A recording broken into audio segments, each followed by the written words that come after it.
যুক্তরাষ্ট্রে ফের বিমান বিধ্বস্ত, হতাহতের সংখ্যা।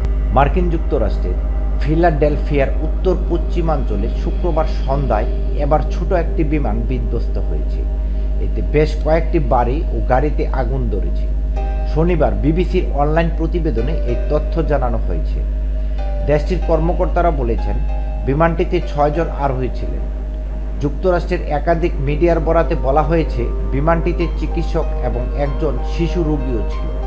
বিমান বিধ্বস্তের পর জরুরি পরিষেবার কর্মীরা দ্রুত ঘটনাস্থলে পৌঁছায়। সেই সঙ্গে লোকদের ঘটনাস্থল থেকে দূরে থাকার আহ্বান জানানো হয়েছে।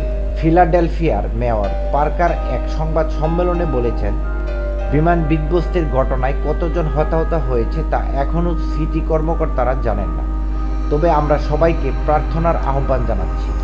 জেট রেস্কিউ এয়ার অ্যাম্বুলেন্স জানিয়েছে, বিমানটিতে 4 জন ক্রু, একজন শিশু সহ 2 জন যাত্রী ছিলেন।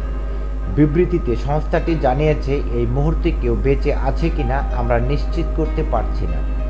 এর আগে গত বুধবার যুক্তরাষ্ট্রের ওয়াশিংটন ডিসির রিগান ন্যাশনাল এয়ারপোর্টের কাছে একটি যাত্রীবাহী বিমান ও হেলিকপ্টার সংঘর্ষ হয়েছে। এতে এখন পর্যন্ত 41 জনের লাশ উদ্ধার করা হয়েছে। দুর্ঘটনার পর নদীতে পড়ে যাওয়া 2 আকাশযানের কেউ বেঁচে নেই বলে আশঙ্কা করছেন মার্কিন জরুরি বিভাগের কর্মীরা। ভয়াবহ এই বিমান ও হেলিকপ্টার সংঘর্ষে রেশ না কাটলেই দেশটিতে আবার বিমান দুর্ঘটনা ঘটবে।